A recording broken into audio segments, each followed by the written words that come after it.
Liz Grace here. Before we start this episode, I'd like to state that soon after I finished the production of it, the universe brought to my attention that I mispronounced the leading star of the show's name, Ceres. I was watching an interview with Demetra George on the Astrology podcast with Chris Brennan, and it was during this episode that I realized what I had done. In fact, I delayed the release of my podcast because of this error. And after some serious thought, I realized that I shouldn't be throwing away the baby with the bathwater. I'm proud of what I created, and I think you'll enjoy it as well. So here I am stating before the show starts that I vow to pronounce Ceres as Ceres and not Ceres moving forward. I hope you all can forgive me and enjoy episode 2 mispronunciations and all. I will link the episode of the Astrology podcast I am referring to in the show notes. Demetra George is a very knowledgeable individual, and I use her book Asteroid Goddesses often in the crafting of these podcasts. Thank you for listening to my little disclaimer. I'm going to do my best to pronounce every god and goddess's name on this podcast, but if I do mess up, don't be afraid to let me know. All right, that's it. Let's start episode 2, where we explore the mythology behind Ceres. Hello, lovely humans. My name is Liz Grace, and this is Galactic Mythology. Today, we will discuss the goddess Ceres, and we will explore where she lives in space along with her mythology. We will end the show with discussing her relevance in a natal chart. Ceres is much more than a mere grain goddess, my friends, so let's dive in. The asteroid Ceres, colloquially in astrology, is actually categorized as a dwarf planet in science.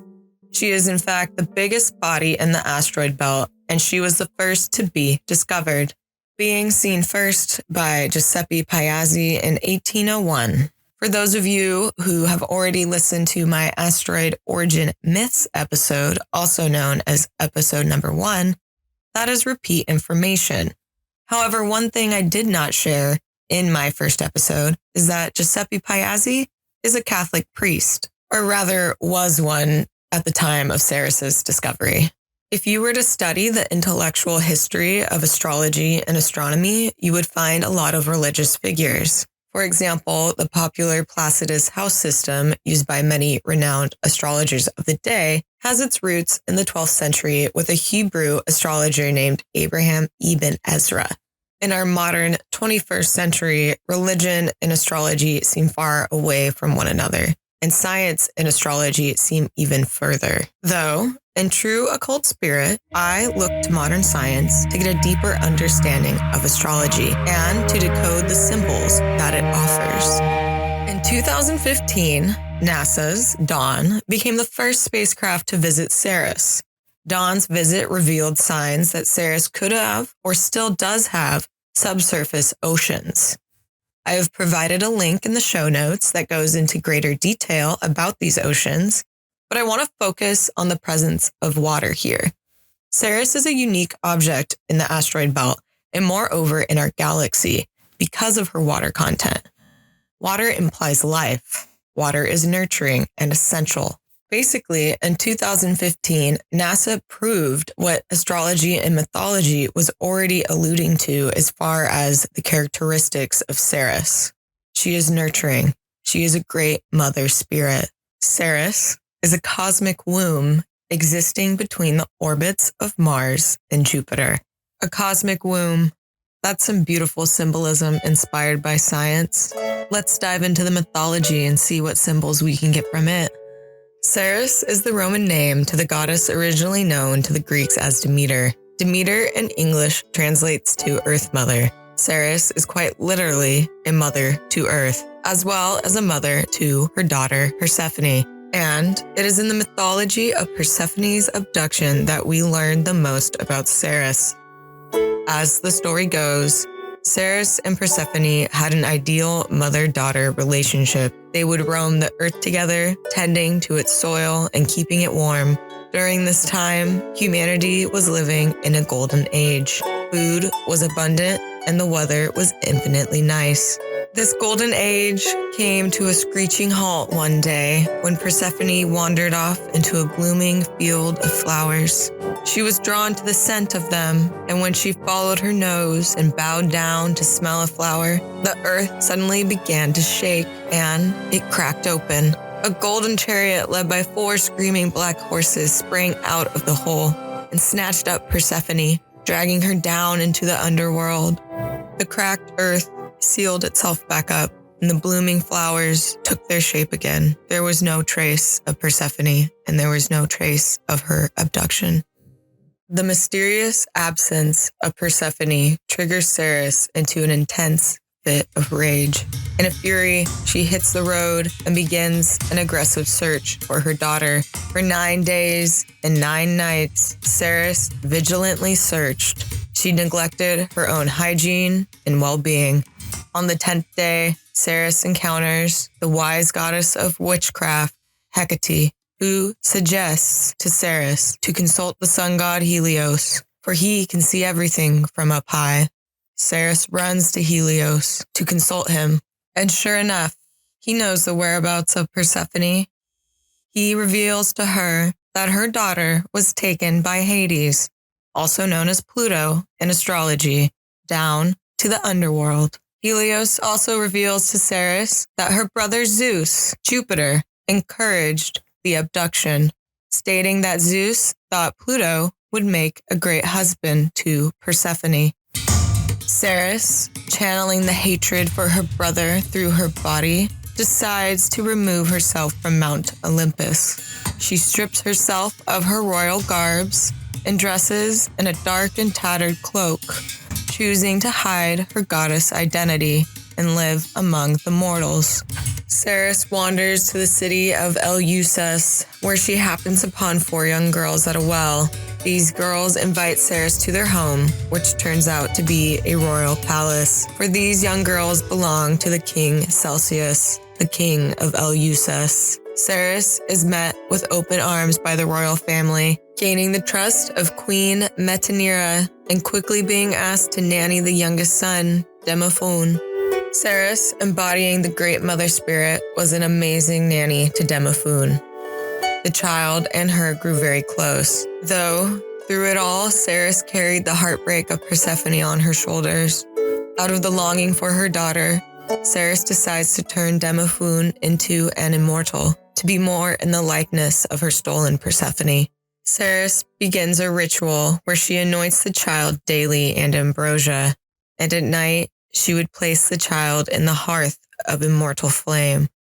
This is similar to the Isis and Osiris myth, where Isis is in mourning over her loss of Osiris, and she finds herself taking care of King Biblios's child. She too grows fond of the infant and decides to burn away the child's mortality. And what is about to happen to Ceres happened to Isis too. One night, while Ceres is burning the mortality out of young Demephon, Queen Metanira walks in and sees her child being burned. Metanira screams and demands Ceres to stop. Ceres abides Metanira. She takes the child out of the hearth and then tears off her cloak to reveal her true goddess identity. She then demands that a temple be made in her honor so that she could teach the mortals her way. This is where the ethos of the Eleusinian mysteries are born, as well as the ethos of the Isis mysteries. I wish I had more time to discuss the Eleusinian mysteries and the Isis mysteries, but I've devoted this podcast to the mythos of Ceres, so let's continue with that. Ceres gets her wish. A temple is built in her honor. However, she is not happy. She goes into a massive state of depression, or if she cannot have her Persephone or Demephon, then the earth will have to suffer. Ceres hid away in the Eleusinian temple for 1 solid year. 1 year where the crops did not grow, and 1 year where the weather was terrifying and inhospitable to humanity. Zeus took notice of the suffering mortals and begged Ceres to come to Olympus to talk things out, but Ceres refused to speak with him or anyone he was associated with. Frustrated, Zeus calls upon Hermes, also known as Mercury in astrology, and asks him to go down to the underworld to demand Persephone to be returned to her mother. Once there, Hermes encounters a famished and lethargic Persephone, for she had been fasting, refusing food or drink during her entire stay in the underworld. Pluto, knowing the intentions behind Persephone's fast, vowed to let Persephone go with Mercury. But before she left, he tempted her with pomegranate seeds. The weak and eager to be nourished Persephone ate the seeds and damned herself to the underworld and to Pluto's hand in marriage. Persephone, not knowing what she had done to herself, rose up to the land of the light with Mercury and was taken to be reunited with her mother. Once reunited, Ceres eagerly asked if Persephone had ate or drank during her stay in the underworld. To which Persephone answered, "Yes, mother, I have. I ate pomegranate seeds out of the hands of Pluto." Looking into her mother's eyes, Persephone realized what she had done to herself and collapsed to her mother's feet, the weight of her actions washing over her. Ceres, enraged, yells to the heavens, "I will renounce the mothership of this land, and I will never return to the mortals again. This backstabbing behavior and trickery from Mount Olympus will not be tolerated." Zeus hears Ceres' call and quickly runs to Rhea, the mother of Zeus and Ceres. Zeus and Rhea then make a trip to Eleusis to confront Ceres and ask her to reconsider. Once there, Zeus proposes that Pluto and Ceres share Persephone. That way, there can be a time for the crops to come to harvest and for the soil to flourish, and a time for life to slow down and rest. This is how the seasons are mythologically born, through a deal between Zeus, Rhea, Ceres, and Pluto. A big compromise for the sake of making everyone happy, for the greater good, mortals and all, as well as a compromise that shows how important Ceres is to the livelihood of humanity. She is a goddess that teaches us how to nurture ourselves and others. She is also a goddess that takes us through the phases of life and death. As we followed Ceres through her heartbreak of Persephone, we come to accept the death of Ceres and the death of her daughter. And from this acceptance, a new beingness is born, the seasons. This in turn nurtures the land and its people the most, because it keeps the greater balance of the dark feminine with the light feminine, also known as the crone and maiden archetypes. There is something to be gained in the underworld, something that we cannot see, but something that we can feel intrinsically when we understand its knowledge. All right, y'all, it's time to move on. We're done with the mythology, so let's figure out how we understand Ceres in a natal chart. When I look to Ceres in a natal chart, I am looking at how this person feeds their soul.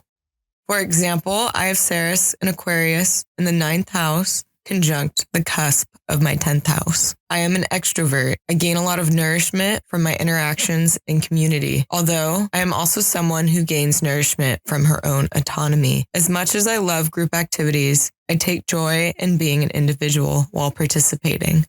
Ceres, in my 9th house, being conjunct my midheaven, expresses itself through my curiosity and thirst in anything metaphysical and philosophical. I love exploring the macro to the micro of subjects, such as astrology and mythology. I also find that I gain a lot of wisdom from my interactions in the public sphere. When I put myself and my beliefs out there, I attract the right people at the right time, and these people tend to deepen me down my spiritual path. My astrological journey is a great reflection of my Ceres placement in the 9th house conjunct my midheaven. I have been fortunate enough to meet and work with many talented astrologers since I started my study in 2017, simply because I've been making an effort to go to astrological conferences, take classes, and entertain discourse with strangers about the topics of astrology and occultism. I feel that I am serving my Ceres well by hosting this podcast and walking you through the various mythologies associated with astrology. This is only the beginning, and this is something that I intend to grow upon more and more. Thank you all for listening. If you have any insights or discoveries that you would like to share with me, you can get in contact via my website, www.galacticmythology.com. You can book an astrology reading with me there as well. And with that, this is Galactic Mythology. I'll catch you in the next one, where we will discuss the asteroid Vesta.